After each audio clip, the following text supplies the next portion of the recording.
Bonjour et bienvenue sur Culture Passion, l'émission du pôle culturel de la radio web de l'UTL 65. Culture Passion ou embarquement immédiat vers la galaxie Culture 65.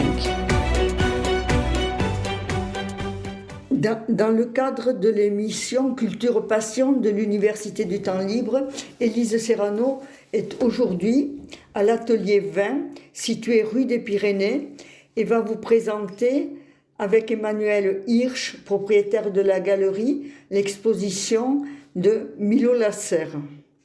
Bonjour Emmanuel. Bonjour. Bonjour Milo. Bonjour. Bon, tout d'abord, Emmanuel, parlez-nous de votre galerie.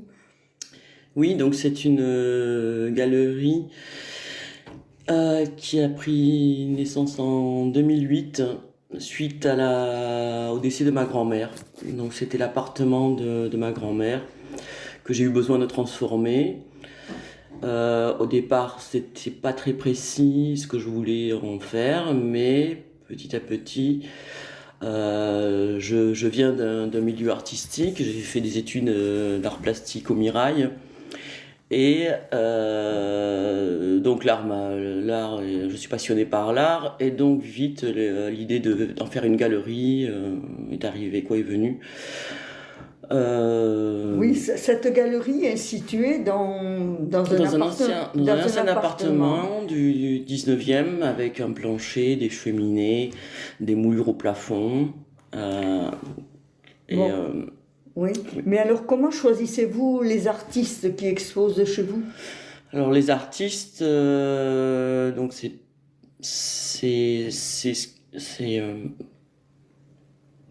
je crois que vous m'avez dit que c'était vraiment qu'il fallait que vous ayez un coup de cœur, voilà, pour exposer les artistes. Voilà.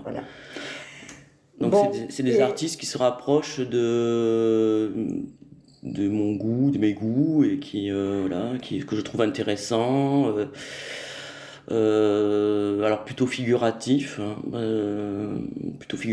oui. Et bon. Voilà. Bon, Milo, votre exposition s'appelle Hubris. Pourquoi? Alors, hubris, c'est un mot grec qui signifie la démesure. Alors, j'ai choisi hubris parce que je trouvais que ça sonnait bien. C'est plus condensé que la démesure, et ça fait chic. Vous voyez, hubris, n'est-ce pas? Et non, je plaisante, parce que je trouve que le monde manque de mesure. Voilà, l'être humain manque de mesure en général. Oui, parce que cette exposition a pour thème la pollution, en gros. Voilà les ravages de notre manière de surconsommer, on peut dire. Voilà. Bon, nous allons parler des thèmes de l'exposition. Il y a d'abord les balades en forêt. Alors pour moi, la balade en forêt, c'est quelque chose d'apaisant, de romantique. Mais vous, parlez-nous de ce que vous avez mis dans ce tableau. Eh bien, c'est vrai que j'ai fait une petite série de balades en forêt et une autre en correspondance de balades en bord de mer. Parce que souvent, par exemple en forêt, on se dit, voilà, effectivement, c'est beau, c'est apaisant. Et puis parfois on se dit, ah, dommage, parce qu'on tombe sur des déchets abandonnés après un pique-nique, par exemple. Ou parfois on tombe sur des décharges sauvages. Et donc j'ai fait, effectivement, j'ai associé quelque chose de beau avec quelque chose de sale, on peut dire, que sont les détritus que nous laissons, voilà, par manque de respect pour la nature, et par manque de respect pour les autres êtres humains qui se baladent aussi pour trouver des endroits apaisants et qui sont souvent souillés par les déchets. Oui, parce qu'on voit des bouteilles, des détritus au pied des arbres. Voilà, des paquets de chips, des choses comme ça, du papier froissé. Bon, il y a aussi une autre série, c'est le bord de mer. Vous pouvez nous en parler Oui. Il s'agit de falaises, une vision au départ belle d'un bord de mer, mais on voit aussi qu'il reste aussi soit des vêtements, soit des sacs plastiques qui sont accrochés à la paroi des falaises, ou pareil sur la plage en fait des bouteilles de plastique, voilà, toute une série de déchets qu'on peut voir après que la marée soit passée ou après une tempête en bord de mer. Et là, Mylène, explique-moi, est-ce que ce sont des images que vous avez vues ou que vous avez inventées? Ah, mais c'est des images que j'ai vues comme tout le monde. Il suffit d'aller se promener à Hossegor en bord de plage au moment des marées ou n'importe où, au Pays Basque ou en Normandie. Je pense que tout le monde a vu ça. En Espagne. En Espagne. C'est quelque chose qui est quelque chose de courant depuis quand même, je dirais, 50 ans. Bon, il n'y a pas que des images de nature, il y a aussi la pollution industrielle. Voilà, qui est assez fascinante en fait. C'est vrai que la première fois que nous nous sommes vus, nous avions parlé des nuages célestes, en quelque sorte, des beaux nuages que nous regardons tous en levant les yeux vers le ciel.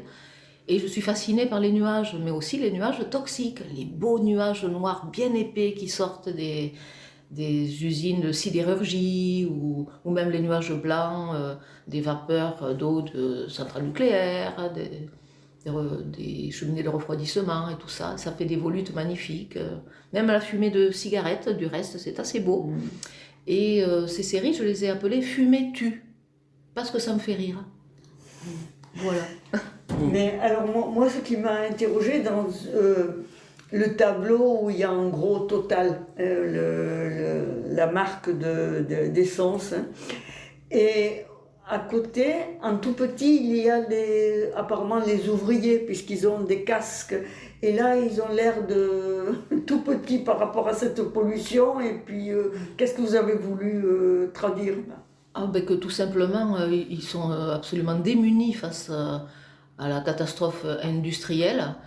Et vous n'avez peut-être pas remarqué, mais effectivement, on voit au premier plan ces personnes avec des casques. Donc, effectivement, vous avez compris que c'était les ouvriers. Mais à gauche, il y a 2 personnes qui n'ont pas de casque, mais plutôt des chapeaux. Et moi, dans mon esprit, c'était plutôt, par exemple, les contremaîtres ou les directeurs de l'usine qui sont là de l'autre côté. Et tout le monde se dit, alors, qu'est-ce qu'on fait?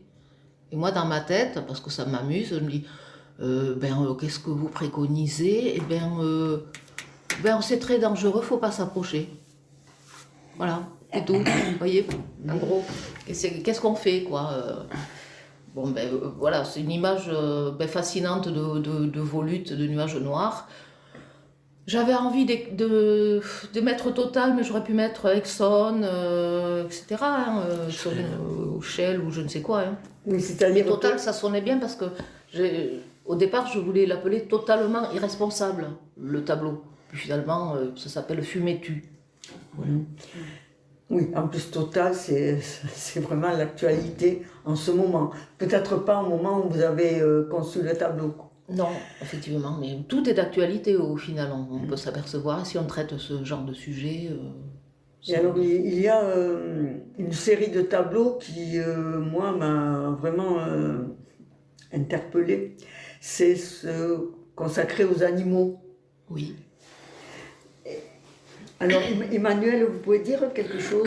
Milo complétera? Oui. C'est une série qui est récente. Il y a 3 grands dessins qui représentent des cris d'animaux, dont un singe, où on peut presque y voir le cri de Munch, en fait. C'est ce que j'ai vu, moi, au premier regard. Et donc j'ai choisi de les mettre dans la grande pièce et qu'ils soient mis en avant parce que je trouvais qu'ils étaient très forts, ces 3 dessins. Voilà. Et Milo, parlez-nous de vos animaux.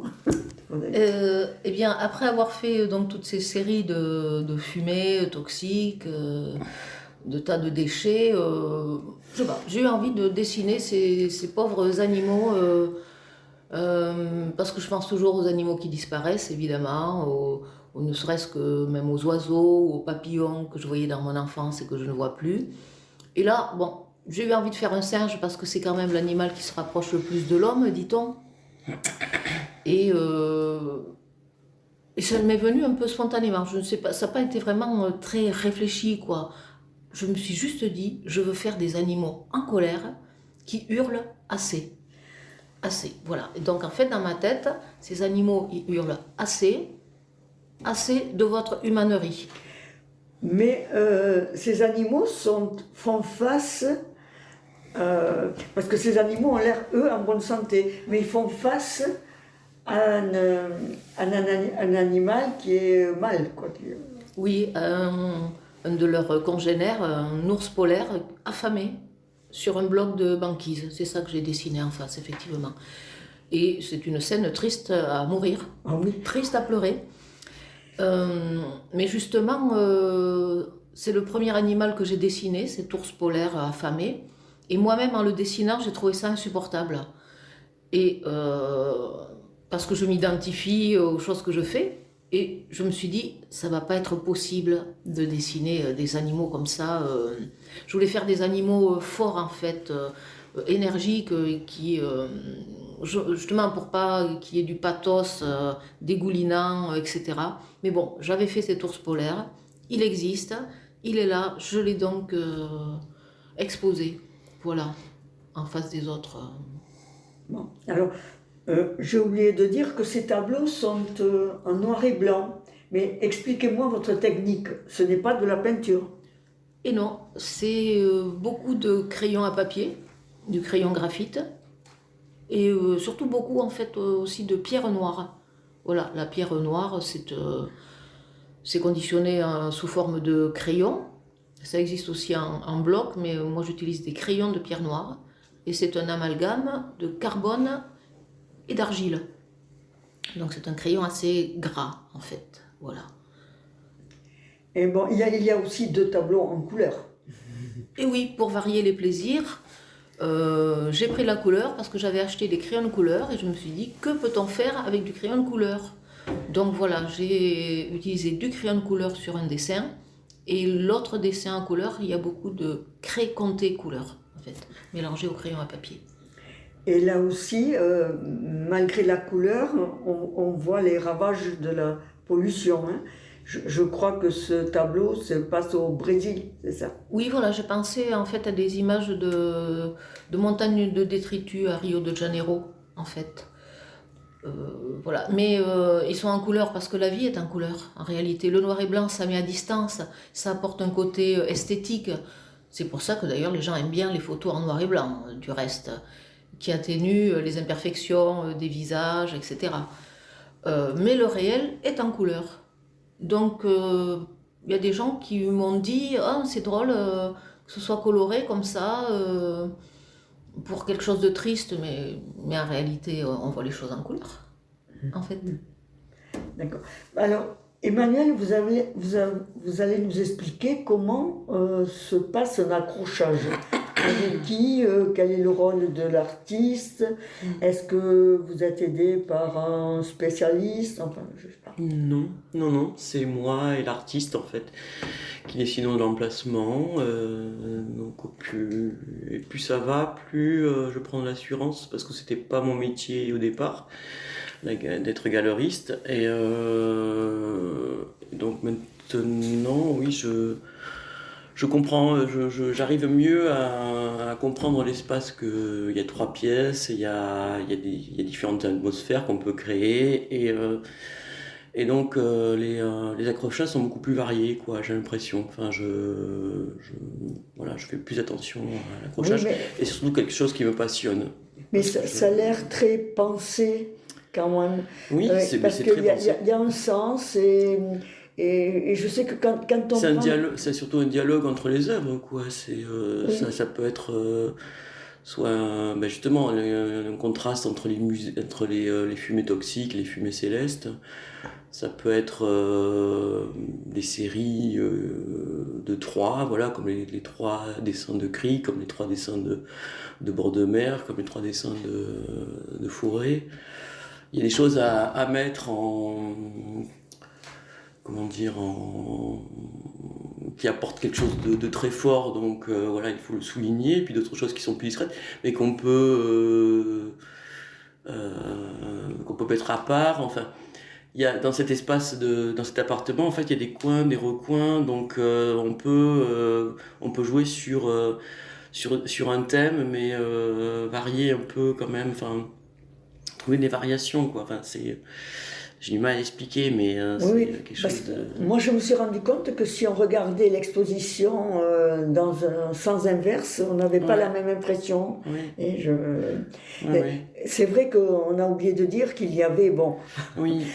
les tableaux sont inquiétants, mais il y a quand même 2 tableaux, je crois, qui sont...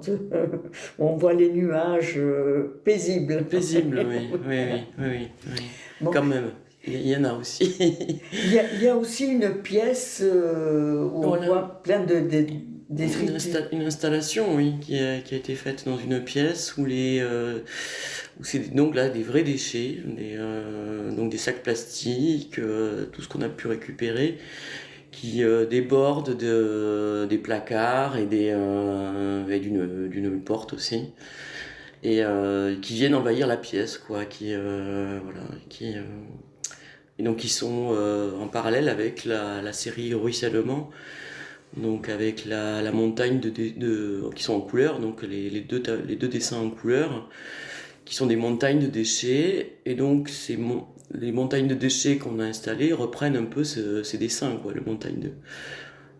voilà, c'est le même processus. Et alors là, qui a eu l'idée? C'est vous, Milo? C'est Milo, oui. C'est Milo qui a eu l'idée, oui. Ouais. Vous pouvez dire 2 mots? Oui, alors ça m'est venu comme ça, comme effectivement quelque chose en résonance, une illustration. Et puis, enfin, moi, dans mon idée, j'avais envie de vraiment faire quelque chose d'encore plus envahissant. Hein, mais bon. Mais finalement, donc c'est assez contrôlé quand même. Mais il faut croire que ça percute un petit peu les gens parce que certaines personnes ont hésité à rentrer dans la pièce. Bizarrement. D'autres ont froncé les sourcils en s'approchant, en me demandant si c'était vraiment des vrais déchets et qu'est-ce qu'il y avait là-dedans. Alors, je dois dire, c'est une installation, nous faisons de l'art. Là, il n'était pas question d'attirer les mouches, qu'il y ait des moustiques, des asticots au bout d'un mois ou je ne sais quoi. Donc, c'est du déchet propre, en fait. C'est des vrais déchets, du carton, des bouteilles, etc. Mais quand même, voilà, il n'était pas question de mauvaises odeurs, par exemple, même si ça aurait été très réaliste pour le coup, mais je pense qu'on subit assez ça au quotidien, il ne fallait pas en rajouter. Mais on a quand même l'impression d'envahissement, de débordement, et on se dit, mais est-ce que c'est moi qui fais ça, quoi? Et oui, en réalité, c'est un peu, je ne sais pas combien on pourrait calculer, chacun combien de kilos de déchets on dépense par an, enfin on fait par an. Je pense que c'est assez impressionnant. Et j'ai fait la réflexion avec des amis qui, eux, n'achètent que du bio, par exemple. Je disais, mais même le bio, finalement, ça fait du déchet, hein, les emballages bio. Je leur dis, ben voilà, dès qu'on achète des choses emballées, ben, on crée du volume de déchets. Alors, le buffet aussi qui accompagne tout vernissage d'exposition était en adéquation avec oui, tout à fait, les tableaux. Oui, voilà. Oui. On a même hésité à jeter les déchets du buffet parmi les déchets de l'installation. Mais oui, donc c'était uniquement de la malbouffe. De la malbouffe, voilà. Des chips, de la vache qui rit, des Babybel, que des produits industriels, voilà. À base de dextrose, de colorants, d'émulsifiants, de stabilisants. voilà, de choses chimiques bien sympathiques. Et un buffet qui a eu beaucoup de succès. Oui, Voilà. ça, Les gens adorent les choses toxiques. mais nous nous sommes précipités. Voilà, les gens se sont précipités sur le buffet. Mais oui, bon. Il y avait, c'était un retour à l'enfance aussi, avec la vache qui rit, avec Oui, c'était le Babybel. Très régressif. On avait une très attitude régressif. très Régressive, oui. face à ce buffet. Voilà, ouais. C'était amusant. Ouais. Bon, mais est-ce que vous avez des choses à ajouter, l'une et l'autre? Venez nous voir avant que ça ferme. C'est-à-dire, c'est le 23 octobre. Je dirais, venez nous voir avant qu'il soit trop tard. Et après, pour dire quand même que c'est un sujet peut-être difficile, mais que Milo sublime en fait cet état de fait, quoi. Voilà, la pollution, on la voit, mais c'est sublimé dans l'art, quoi. Donc c'est ça. Les fumées, les animaux deviennent beaux et une fille qui est venue voir l'exposition m'a même dit c'est triste que ce soit beau. Voilà, et moi, apparemment, le monsieur avec qui j'ai parlé m'a dit, mais apparemment, techniquement, il avait décortiqué les tableaux, et m'a dit, mais il y a une maîtrise du geste, du trait qui est exceptionnelle. Bon, ça, moi, je ne sais pas le voir, mais ce monsieur qui avait l'air de connaître un peu. Voilà. Il est gentil, ce monsieur. Je dois préciser que je suis parfaitement autodidacte. Je n'ai pas fait d'école d'art, que j'ai commencé à dessiner, parce que je dessinais comme tout le monde enfant, bien entendu. Mais ça fait pas très longtemps que je m'investis complètement dans le dessin, et finalement, c'est par le travail que j'apprends la technique. J'éprouve ma technique tous les jours. Donc le trait, le geste s'affirme, etc. Mais c'est vraiment, je travaille beaucoup. C'est pas quelque chose comme ça de... Oui, qui vient... Il y a du travail, j'efface, je refais aussi. Parfois ça marche rapidement, parfois pas du tout. Je n'arrive pas forcément à produire tout de suite ce que je veux. Enfin, je rassure tout le monde. Si vous venez voir mon travail, c'est parce que vraiment j'ai bossé. J'ai effacé, j'ai refait, enfin j'y vais. Vous voyez, Bon, mais merci Emmanuel, merci Milo d'avoir présenté aux auditeurs de la radio web de l'Université du Temps Libre l'exposition de Milo Lasserre qui s'appelle Hubris. Cette exposition interroge, suivant l'expression à la mode, sur l'avenir de notre planète. Il y a des images très fortes, inquiétantes parfois, mais je vous encourage vivement à aller la voir. Comme a dit Emmanuel, Milo sait mettre à distance grâce à son art. Malgré son sujet inquiétant, on peut apprécier une technique très maîtrisée et je pourrais dire bravo l'artiste. Alors je rappelle que cette exposition est visible à l'atelier 20, rue des Pyrénées, du mercredi au dimanche de 15h à 19h jusqu'au dimanche 23 octobre. Merci à vous deux. Merci. merci.